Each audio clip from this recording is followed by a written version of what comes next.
Hi, my name's Alan McCubbin. I'm joined by Stephanie Gaskell, and we're Accredited Sports Dietitians at Monash University in Melbourne, Australia. Yeah. And this session is all about the basics of ultra running. So if you've never done an ultramarathon before, you've signed up for your first one, or even if you're just not really sure about what to do nutrition-wise, really, Steph, this is going to be a good video for you. Yeah, yep. It's just going to help you know where to start. So it's answering some basics questions and then going a bit deeper into, I guess, some of the research as well. That would be pretty exciting. So the first question, I guess probably most importantly, Steph, if someone's never done an ultra before, they might have done, half marathon, marathon, and now stepping up to longer stuff, is where do you begin? And probably more importantly, how far before race day do you need to start thinking about all of this and planning for it? Yeah. So hopefully not what some athletes typically do, and as you know, sort of maybe contact us sometimes a few days before the race or a week before. Not ideal. So if we can, we'd love to have you minimal amount of time, 3 months prior to the race that you're preparing for. But ideally, so we can have time to work with you and tune in on things that we need to train or practice, 6 months would be ideal, particularly if we're looking at, changing some of the training, nutrition, diet, as well as race nutrition stuff. Yeah. And so that's not about, a dietitian or a nutritionist trying to have a million appointments with someone. It's more that it takes time to practice things, and things can go wrong, and you need to be able to adjust them before you get to race day, so you're not going into race day with this plan that you've never tried before. Exactly. And also though, like with athletes, as you know, the training, we're changing. So you'll have this phase where it's going to be like a lighter load, and then we're going to be gradually building. So with that, as we know, your nutrition needs change. So just like we say, training is periodised, nutrition should really be periodised based on training load. Yep. And for people not going into an ultramarathon prepared, like they cobbled together something at the last minute, or they didn't really put much planning into it at all, what can go wrong? Yeah, lots of things. So we can, I guess, bonk, we say. So, just if we're not fueling, sufficiently for the energy demands that we have, then we're just going to run out of fuel to keep going. And that feels pretty terrible. I'm sure many of us have experienced that before. And GI issues, the area that I work a lot in, and really super common in ultra endurance sport. So that's not ideal. Hydration side as well. Yeah, absolutely. So you can end up severely underhydrated or even overhydrated and end up with quite a life-threatening condition called hyponatremia in some cases as well if you get that wrong. So there's a whole bunch of reasons why you need to have all of this stuff sort of organised and figured out well in advance, and that time frame really is to make sure that you have that strategy planned out, but then you actually have an opportunity to practice it in training in some of your longer runs to work out, is it working for you? Because often, for some people it works first go and that's fine. You sort of file it away and you draw for race day and you're confident. But other people, that can take quite a few iterations or modifying things, or just getting your gut used to that volume of nutrition over a period of time to feel comfortable with it. Yeah, definitely. And even we're all going to have different goals as well. So there's some people that will contact us and they'll want to fine tune on their body composition as well. And we don't want to look at that in just 2 weeks prior to our race, which again is quite common for people wanting us to do that. 5 kilos in the last month before a race. So, also dependent on goals will kind of influence time frame as well. Yeah, absolutely. Yeah, for sure. Okay, so I guess the next kind of obvious question, if you've never been down this route before, is there's so much information out there. We've gone from having hardly anything to just this overabundance of information with the web. Yeah. How do you go sorting through all of that? It's definitely can be overwhelming for people, and I think dietitians as well, we get hammered with it, and then obviously we get asked a lot of questions from our athletes. So what I would be recommending is if you can go and see a sports... Hang on, I've got a fan outside that I just need to tell to be quiet. Quiet. So we've got two dogs that want to come in and join in the fun. In the fun, yeah. They're our audience. So I would be trying to source out a good sports dietitian, to be honest. So a qualified sports dietitian, if you can, that has a special interest in endurance sport.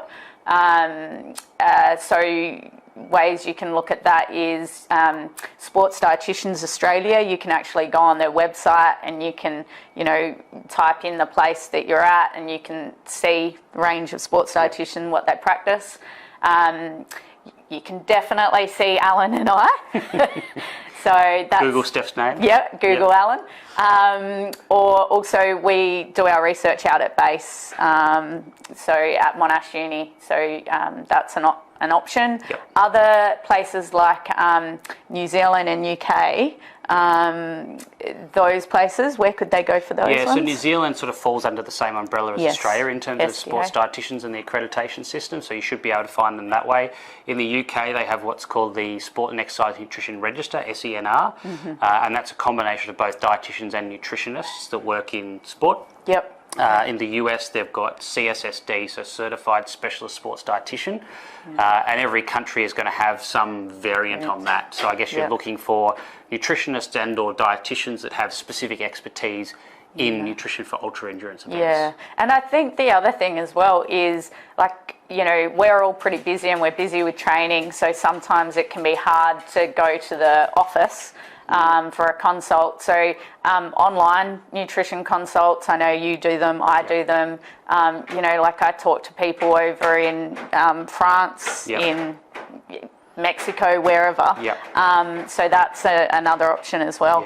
Yeah, for sure. Okay. Yeah. The everyday diet for an ultra-endurance athlete, what does that look like? Is it different to anyone else? Yep.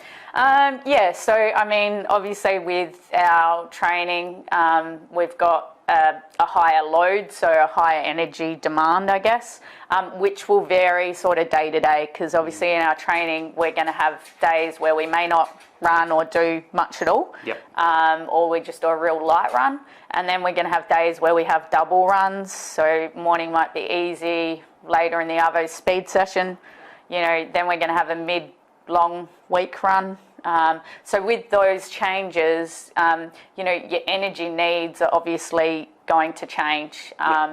There's also, what people also do is sometimes they may purposely, give their body not much in certain sessions as well for particular training adaptations. All of those things are going to impact on what we need, which is going to be different to your everyday individual. We definitely have, though, similar foundations in terms of wanting to get, a nice, wholesome diet, getting in our veg, our fruit, whether we're vegetarians, vegans, or we're carnivores, looking at protein sources, carbohydrate sources, good healthy fat sources. So there's no magic food that all ultra athletes have to eat, or any magic or poisonous food they have to avoid, or anything like that. Exactly. No, and I think that's the thing as well is, we'll work with that particular individual, see where their beliefs are and what they, enjoy, and then we can work with that. So, and put it into a food plan that works for them. Yes. And I think with, particularly with the ultra endurance athletes, because the exercise intensity is a bit lower, it does lend itself towards. There's a greater variety of diets that can work just fine. People can go vegan and it's not a problem. People can go keto if they want, and most of the time that's not a major problem. Race day may be different. We'll come back to that later. So there's a whole bunch of different things you can do, and if that's what you like and it suits your lifestyle, then that's fine. You can work with that. Definitely. Okay. So thinking about training, you've already talked a little bit about it in terms of matching your nutrition to what your training schedule's doing. What does that mean, and how does that kind of work in reality? So I guess, do you mean sort of like if the, what? So what are you adjusting in terms of your food? Yeah, okay. So mainly like I'm going to be looking at on the day-to-day, what's their actual intake in terms of macronutrients. So what are they getting? Protein, carbs, even fats and stuff. And obviously vitamins and minerals come into that as well. And then what I do is then when we're increasing energy demands, then it may be that, hey, they may be like real low on carbohydrate, and we then may actually increase their carbohydrate, but they may be overdoing a shit ton of fat or, you know, a lot of protein. So it's making those adjustments. But in sports nutrition, as we know, timing is really important. And so, you know, if we have a really hard session in the morning, we then may want to and look at doing a really proactive recovery strategy where we're, you know, getting in the protein, getting in the carbohydrate, rehydrating, getting in, obviously, you know, the vitamins and minerals as well. So, yeah, it's really about tweaking those nutrients. And I guess you talked about the fact that you can sort of underfuel with carbohydrate on some days where you've got a big training session coming up. I guess the flip side to that is you can overfuel on the days where you're not doing a lot of training as well. So thinking about those sort of carbohydrate-rich foods, the grain-based foods, your bread, rice, pastas, all those kinds of things, the sugary foods, and then some of those starchy vegetables as well. They're the things that, you know, you can scale up and down according to your training schedule. Yeah, absolutely. And I know, like, you know, some athletes, Cooper, stop it. Sorry, our audience are getting quite excited. They want to eat. We've talked about all this food. They're hungry. So some athletes as well, what I find is when they have a hard session, they don't always feel like eating and their appetite's lacking. So then what they do is they don't eat much on their heavy training day, and then on their lighter day, they're ravenous and they're eating then. So it's also then for us to think about, okay, well, how can we get some easier energy-dense foods in there for them? And then the flip side to that is on those rest days when they are ravenous but they don't need all this extra energy, can we fill that up with more veggies, more so salads, cooked veggies, that sort of thing, to bulk out the meal and create the volume that you need to not feel hungry without eating all this extra food that we don't actually need, or this extra nutrition we don't need. Definitely. Any, just from a day-to-day nutrition point of view, are there any big do's and don'ts in terms of people training for an ultramarathon? Do's and don'ts training for an ultramarathon. I think, well, definitely don't under-nourish. That's really common. We get caught up in thinking that we have to have this ideal, you know, physique or body weight. And then we also, as we all do, we want things quick and fast. We're not always the most patient. And so, you know, that, like, we just think, oh, okay, well, that's easy to lose weight. I just, you know, need to eat less. But then they don't think about the training and maybe where they should be going a little bit less on rest days, but then supporting those. And that's probably the single biggest thing I certainly see people coming to me is they say, well, I can eat less and lose weight, but then my training is just terrible. Or I eat more and I'm training really well, but I can't lose weight. How do I do both at the same time? And I just, I don't have energy or, ravenous. The other one actually is it can be tricky definitely for people that have the double run days. And then if they're working, they actually struggle to sort of, they'll find in the afternoon session they'll be lacking in energy just because they get caught up with being busy and then therefore not eating enough sort of, you know, during the day. So that's a one that you just need to try and be as planned as you can, and then, you know, have some easy things on board. But that's a common one for people to do. And then I guess would be also like thinking that, okay, my buddy's doing this, so it must be, right, or they're going on the... Or the pros who are winning Yeah. UTMB are doing it, so they don't have to do it. Yeah, I should do it. But again, like, we're all different. Needs are very different fitness levels. So I reckon those are probably the main things.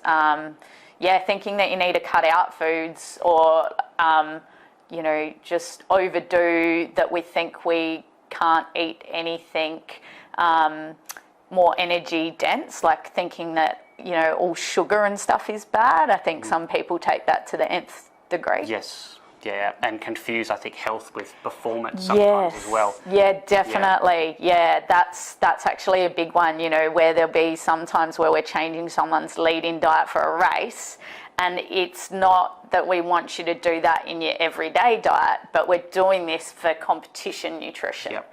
And that takes people a bit of time to kind of get their head around some it. people get quite anxious about it. Yeah, stressed. they do. Yeah, for sure.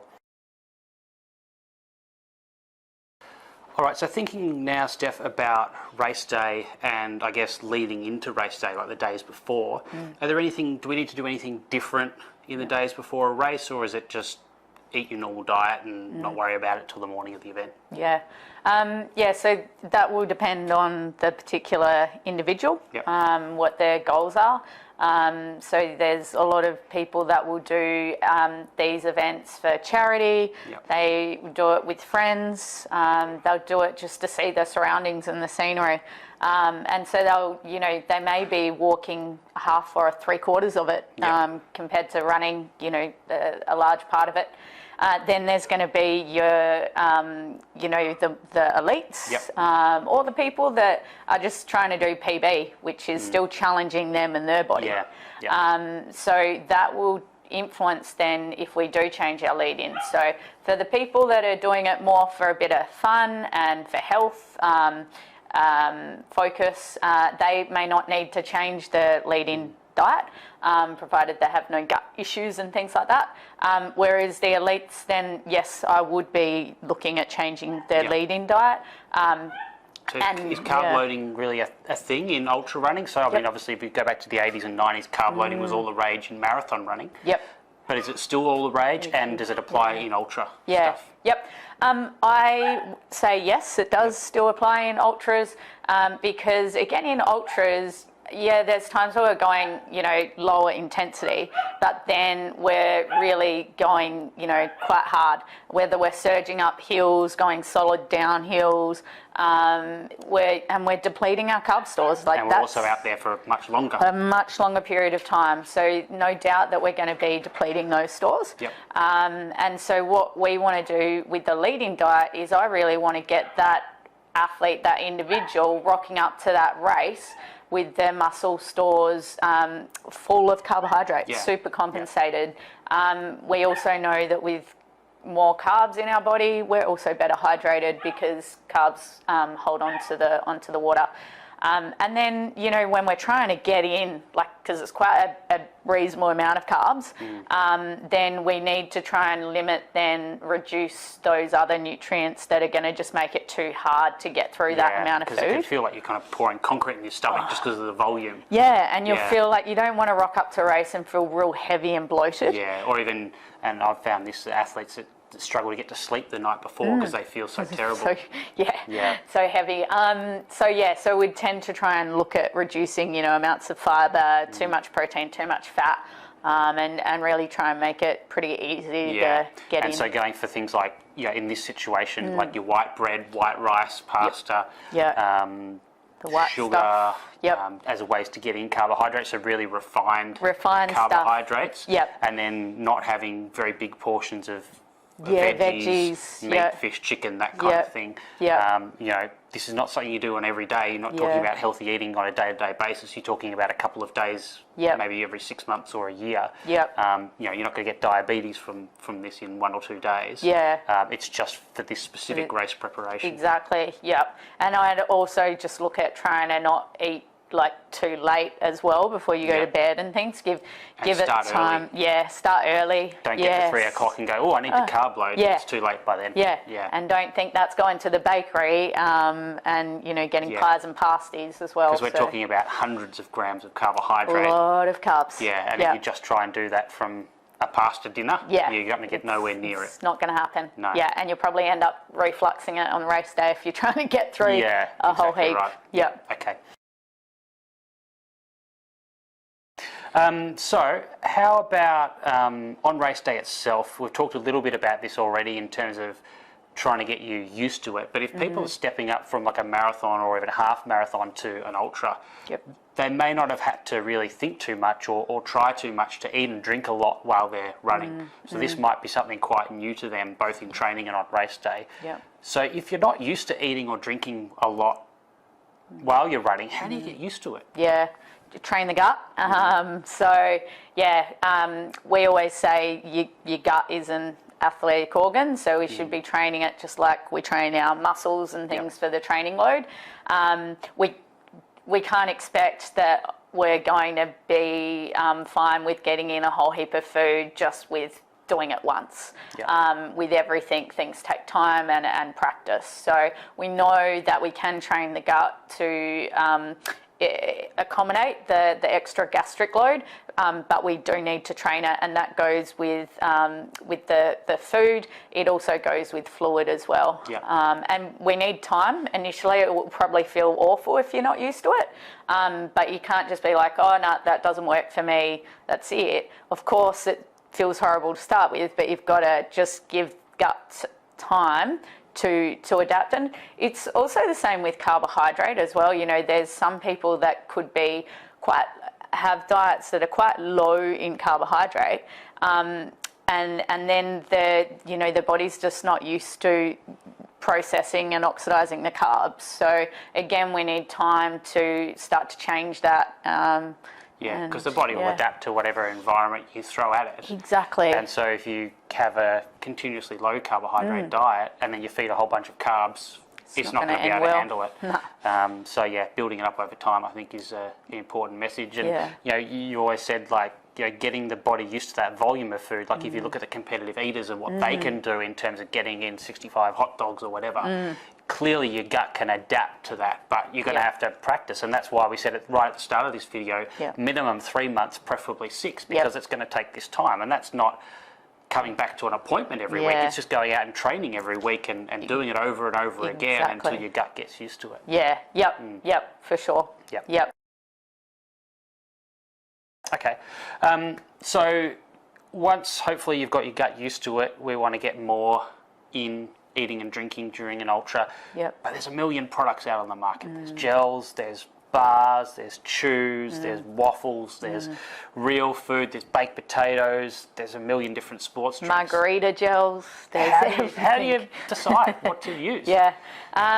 So there's no, right or wrong food really. Like it's not, okay, this is for everyone. Really what you're doing is you're going to look at, okay, well, what our main goals in terms of what nutrition are we trying to aim, let's say per hour, etc. And then look at the foods and see, do they help meet that, as well as trying to reduce any potential risk factors for gut issues. And what does that individual, like? Obviously, you're not going to give them something that they hate, because I hate it more in an ultra. 15 hours of eating that. They're not going to do it.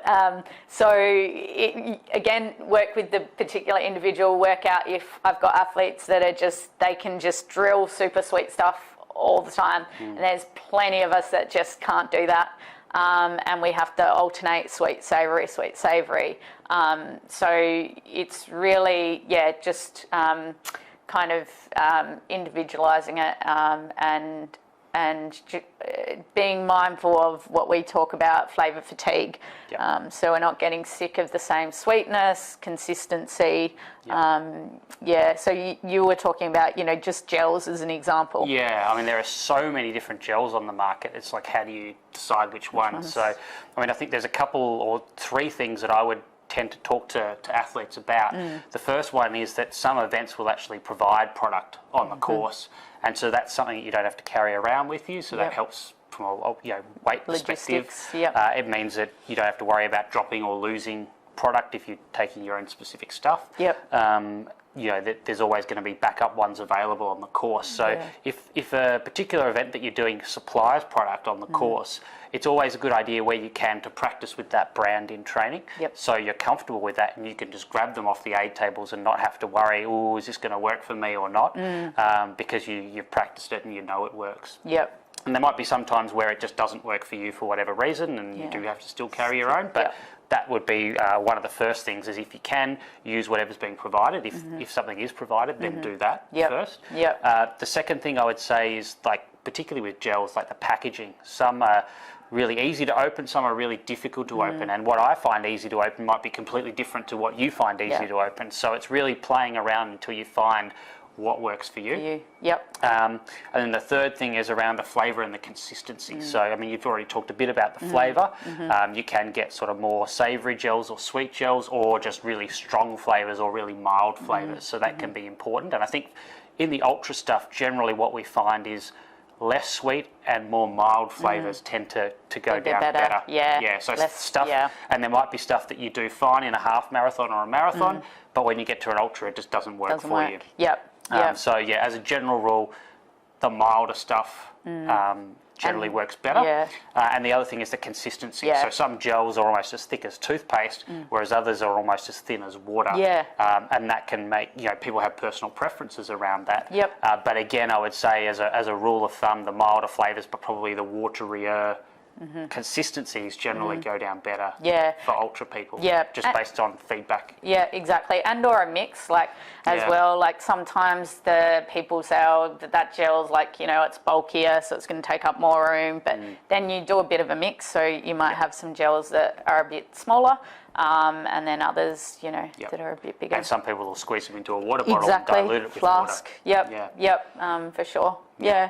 So there's no, I guess, hard and fast rule, and the same would apply to bars in terms of how easy you find they are to chew and swallow, whether it's commercial sports bars or just cereal bars or something you can buy from the supermarket. Again, it's just experimenting around and finding what you're comfortable with, both opening, eating, chewing, swallowing, all those things. And I think then the other thing, just not to get fooled with, is you don't have to take, that it has sports gel, sports lollies, like just because it says the sport on there, you can actually get just normal lollies that will do the same thing as a sports lolly, but it'll be cheaper on your budget. So, I think just also being mindful of that and not falling into the traps of, certain claims that these products can make as well. And again, I think this is another good reason that you said back at the start, minimum 3 months, preferably 6 months before you need to start thinking about this stuff, because for some people it'll take quite a lot of experimentation and trial and error with this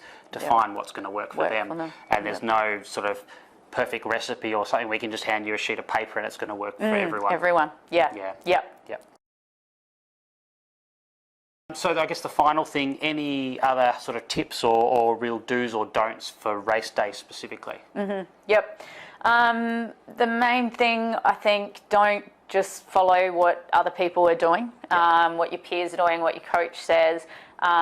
Get your information from a reputable source. We may be biased, and of course we're going to say go and see a sports dietitian that is interested in endurance sports, and work with them.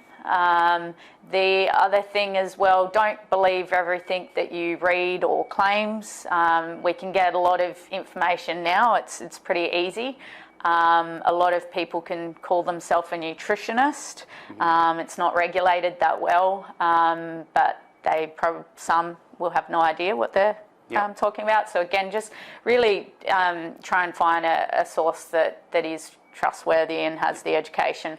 And I think another one that I was thinking of just before is often we get, like, when you get the gels and it says take every 45 minutes, that's such general advice, but like, and often it's mandated by food regulation rather than actually sound nutrition advice. Yeah. Yeah. It's required to be on the label because it's required by law in that country. Yep. So, you know, again, that's not individualised to you. It's not based on your needs.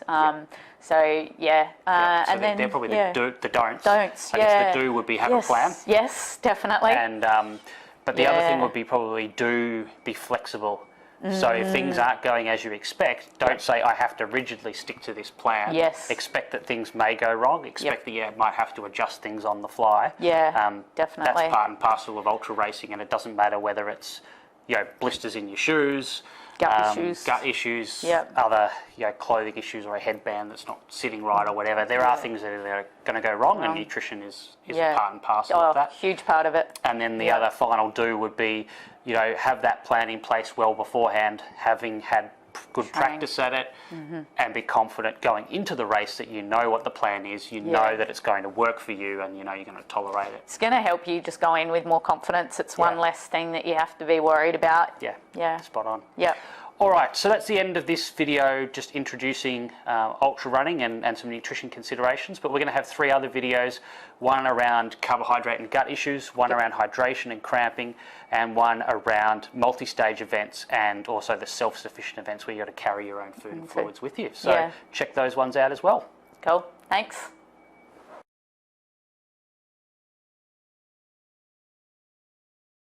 All right, we're back for our next video for the online running conference, now talking about carbohydrate and also gut issues in a little bit more detail. So obviously, Steph, we introduced this topic in the introductory video, but now we're going to go into a little bit more detail and talk a bit more specifics in terms of numbers and things as well. Yep. So I guess the first question, and probably the obvious one, is why carbohydrate? What are the benefits of having carbohydrate while we're running? Yeah. So as we know, we store carbohydrate in our muscles and liver. Yep. And when we're exercising, we use carbohydrate to keep us running, to keep us fueled. But we don't have a never-ending supply of that in our body. So we need to top it up. So we need to consume it so that we can keep supplying our muscles with the fuel and the energy that we need. Yep. The other importance of carbohydrate is also it's protective to the gut. So we know that it can help, kind of minimise too much injury that's going to happen.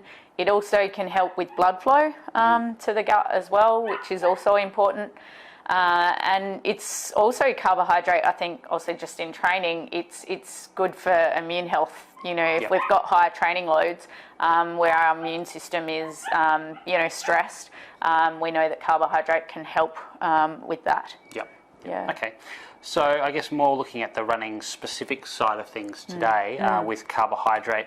If someone's on, say, a low-carb, high-fat diet, they might go, well, I'm doing that, might be for perceived health benefits, it might be to lose weight.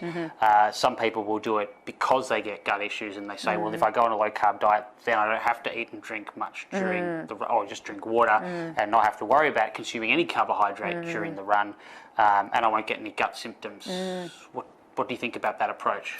Yep. So for some people that may be the way that they, go or they need to go or they think they need to go. Yep.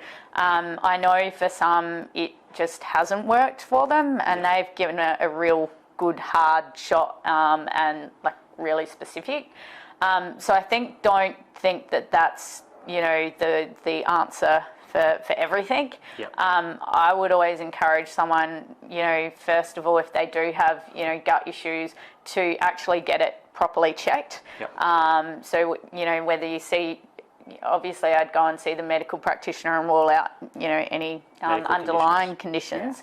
But then see, again being biased here, but see a sports dietitian has interest in endurance, but also an interest in GI symptoms, because there's a whole range of things that could be impacting and influencing gut symptoms.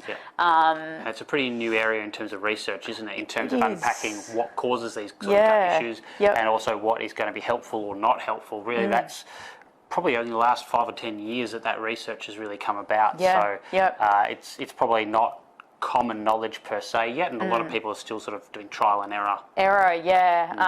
And reading good old Google and doing that, or what their friends are doing. But, you know, and we're finding out things now where actually maybe that way may not be so good for our gut as well. Yep.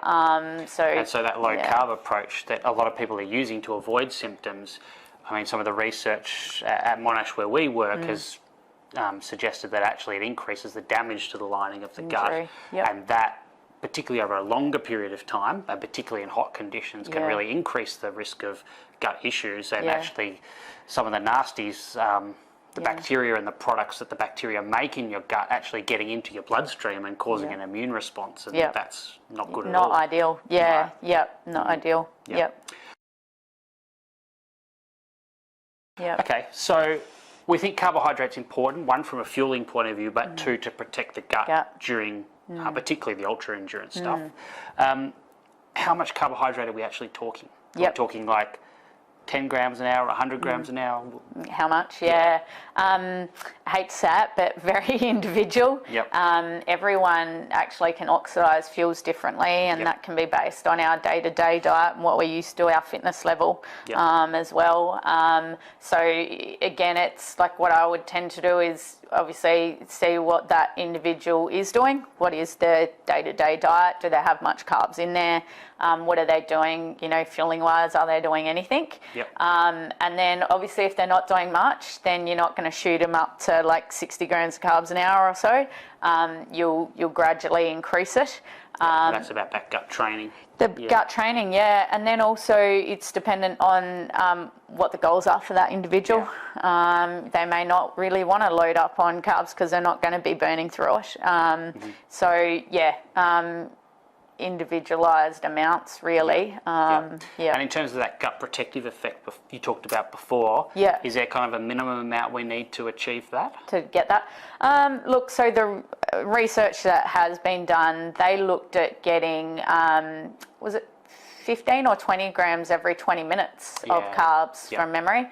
And so it's about half a gel. Roughly, every 15 minutes. Every 15, 20. So, and that's a lot, you know, so don't go and do that straight away, but we don't know, like, can we actually have a bit less and it would still be protective? I mean, the carbohydrates, it's helping promote some blood flow. It's when we oxidize it, produces these dilators that are also really helpful for the blood flow. So I think whatever goal we're working with, it's more about just also doing like small frequent feeding versus like a whole bolus in one hit, because our gut is already challenged with what we're putting it through. It's slowing down. It's not working to its best ability.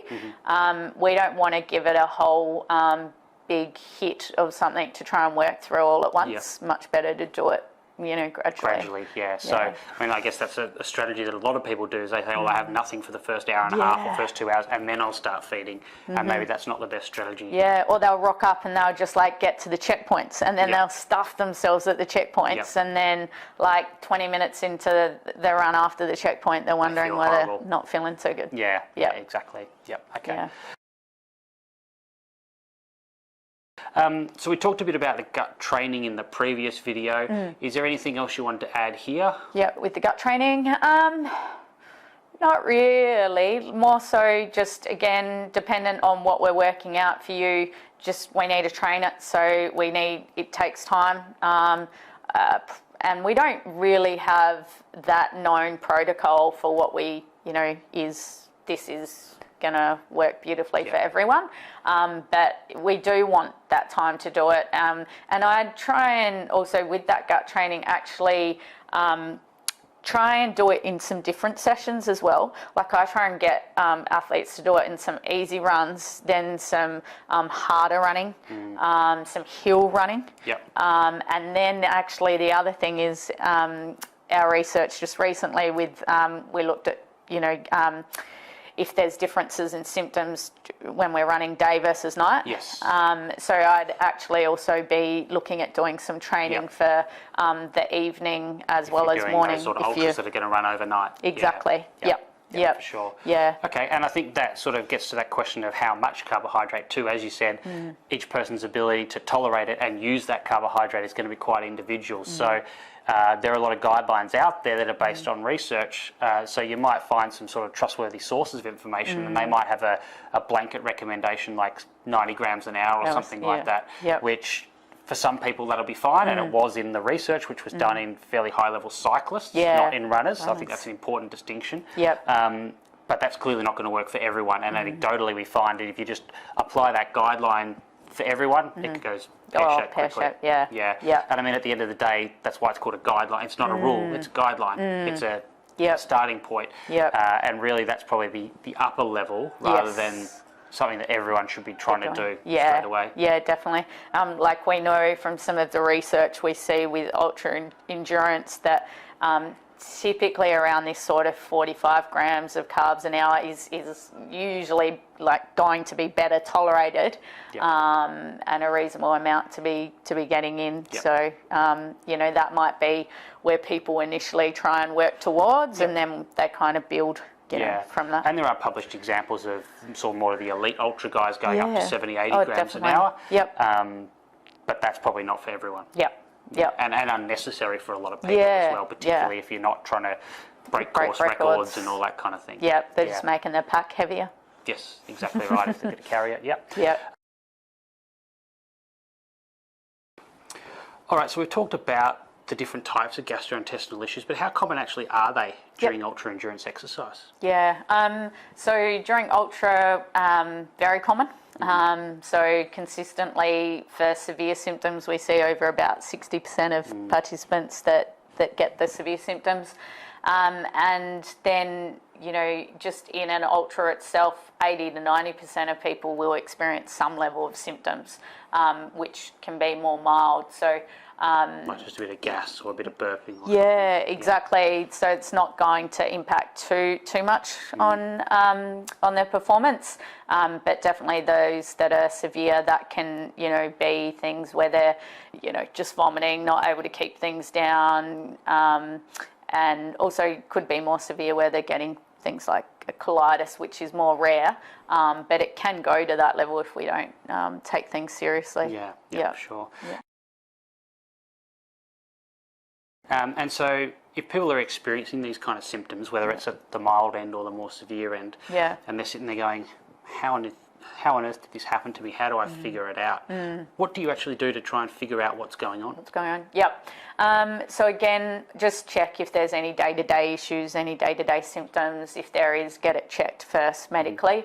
Make sure there's nothing underlying. And then really it's about taking a thorough assessment, seeing, well, what's the type of symptoms, what's the severity, when is it happening, you know, how far into the race is it happening.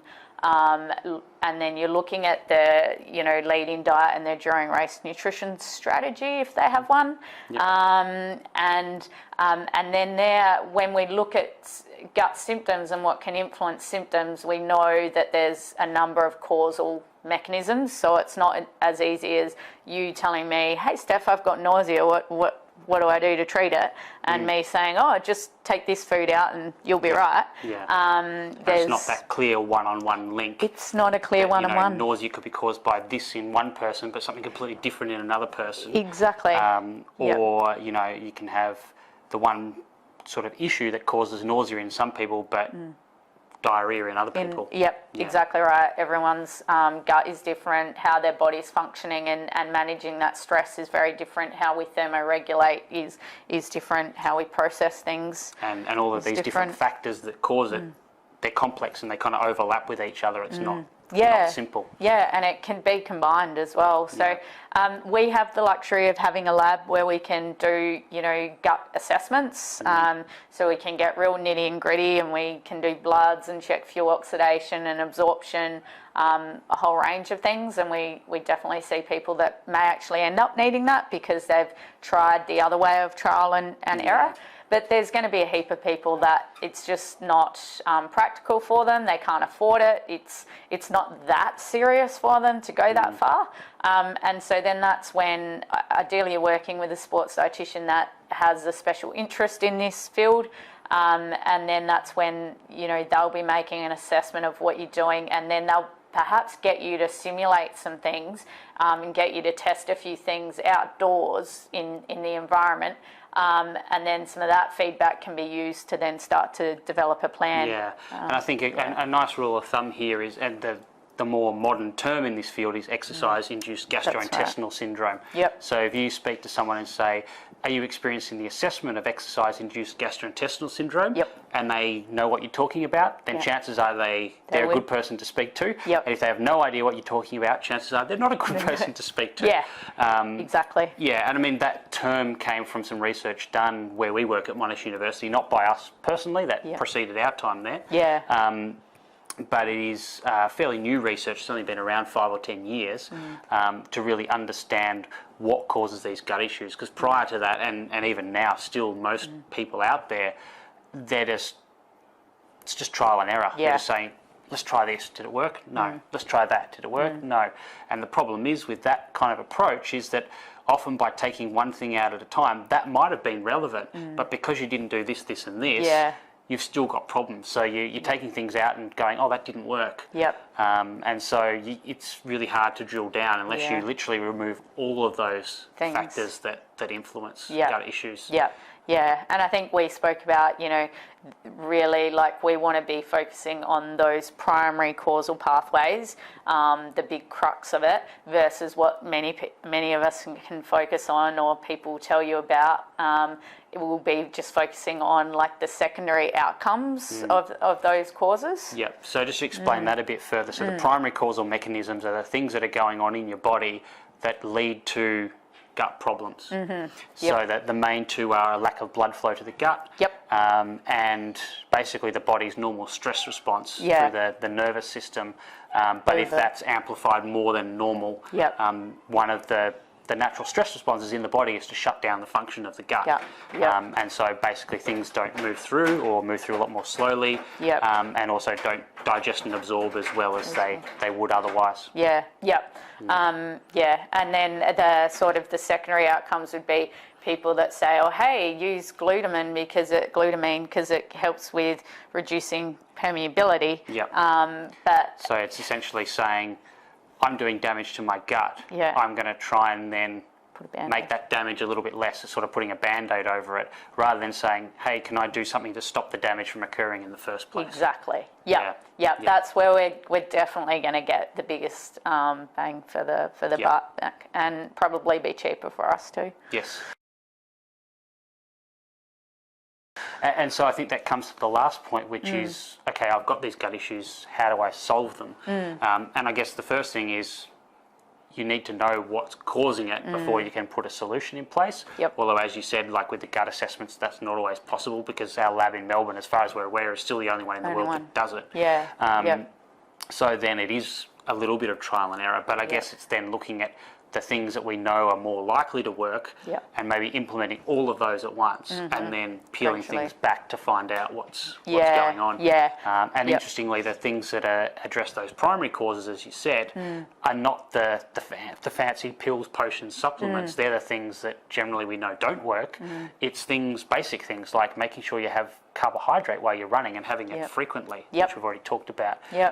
Being adequately hydrated, so not dehydrated but not overhydrated either. Keeping our body temperature down as much as we can through different cooling strategies, whether that's tipping water over ourselves, having access to ice and things like that along the way at aid stations and so on. Having colder fluids as much as possible. All of those kind of things. And anything else that's going to contribute to the stress response to the exercise. So it might be the intensity of the exercise. If we just paced ourselves a little bit slower, we may not have these sort of issues happening. And I guess the only other one which you can talk about, because you did it in your research, is not so much a primary thing, but is a feedback mechanism, is what we call FODMAP. So basically types of carbohydrate that are not digested and absorbed properly produce gas and bloating and things like that, but that can then feed back and cause more your nausea, vomiting type symptoms as well. Slow down the gut more. So do you want to explain what FODMAPs are? So just types of fermentable carbohydrates stands for a really scary name that you don't really need to know, but if you want to say it with me, it's fermentable oligosaccharides, disaccharides, monosaccharides and polyols, but really it just means the types of fermentable carbohydrates found in our everyday foods and in race nutrition foods.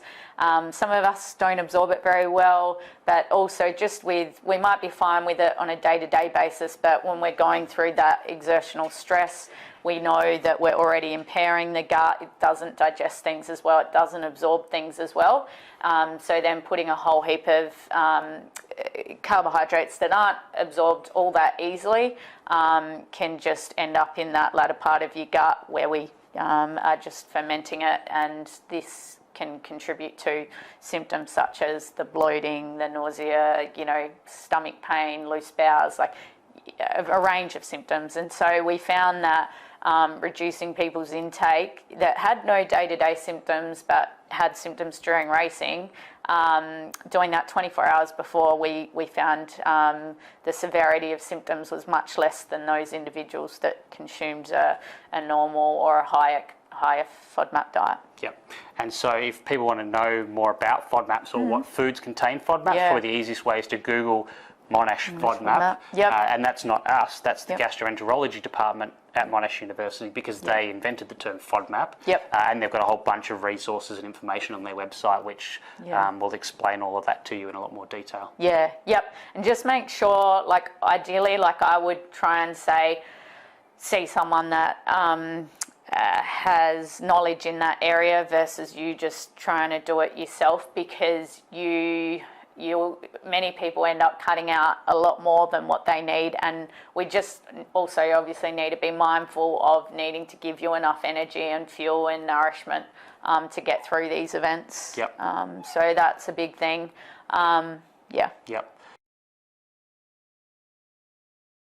Okay, so just to finish off, the things that we know that don't work: glutamine doesn't work, arginine doesn't work, colostrum doesn't work, probiotics doesn't work. What else have we got? They're probably the main ones. They're probably the main ones. Curcumin has a bit of an effect, but still need more research. So they're probably the things not to worry too much about. And all the fancy pills and potions. Exactly. And as I said before, they don't address those primary causes of keeping blood flow to your gut or reducing the stress response of exercise. So it's not surprising really that they don't. Well, hydrogel is the other one. Which one? Hydrogel. Oh yeah. So the old Morton sports strength. So that doesn't work either. So if you're wondering, we did the first study on that, but there are others coming out from other universities now finding the same thing. There's no effect on gut function. No, I definitely see people that will be consuming that very product and have gut issues. So not saying that gel causes gut issues, but it's not the solution. There's no better. And we're also not saying that you can't have that, because it can be quite easy to get down just in terms of the consistency and the flavour. But in terms of looking for... It's not a magic bullet. Nah, definitely not a magic bullet. Okay. Finally, gluten-free diets, do they work? Gluten-free diets, so I would use a gluten-free diet for someone that has celiac disease. There's a minority of people that may have issues with gluten, but very small minority. Majority of people kind of can get this confused with, if I take gluten out, I don't get as much bloating. It actually could be related more likely to FODMAPs, and they get that confused between gluten and fructans. Everyone knows about gluten, but not about fructans. Other people in the media also have been saying, gluten helps with my performance, and there's no evidence that it does. There's been research in that area, and at this stage we haven't seen any big... So just to clarify, if you're wondering, gluten is a part of a type of protein that's in certain foods, particularly Breads, sort of cereal-based foods. Whereas the fructans that you're talking about is one of those FODMAPs, so it's actually a type of starch, essentially, in food. So it's a carbohydrate rather than a protein. But because a lot of those foods overlap, people cut the gluten out of their diet and go, oh, I feel so much better, but actually it was the FODMAPs, not the gluten, that was causing their problem in the first place. Exactly, yeah, and they may not feel 100% better, and that's probably because they haven't taken out the other fructans or other FODMAPs From that vegetables are relevant. Yeah. Yep. I think just another thing I'd say for ultra endurance and for the gut is I don't think I mentioned this yet, but appreciate the events that you're entering in. We get excited and we like having a challenge and getting away from work and challenging ourselves in other ways, and so we can sometimes think, oh, let's do 100k, that sounds like fun, and then when you're doing it, you're like, what? But it's putting a big demand on your body and on your gut, so try and appreciate that and do the training and the fueling for it. Give it the respect that it deserves. It deserves, exactly. Like it is honestly a lot on the gut, and we just need to appreciate that. Yeah, cool. All right, so we'll finish up there. Hopefully you've got something out of that, found it useful, and we'll continue on with 2 more videos around hydration, sodium and cramping, and then 1 around multi-stage races and self-sufficient races as well. Yeah, cool. All right, thanks. Thanks.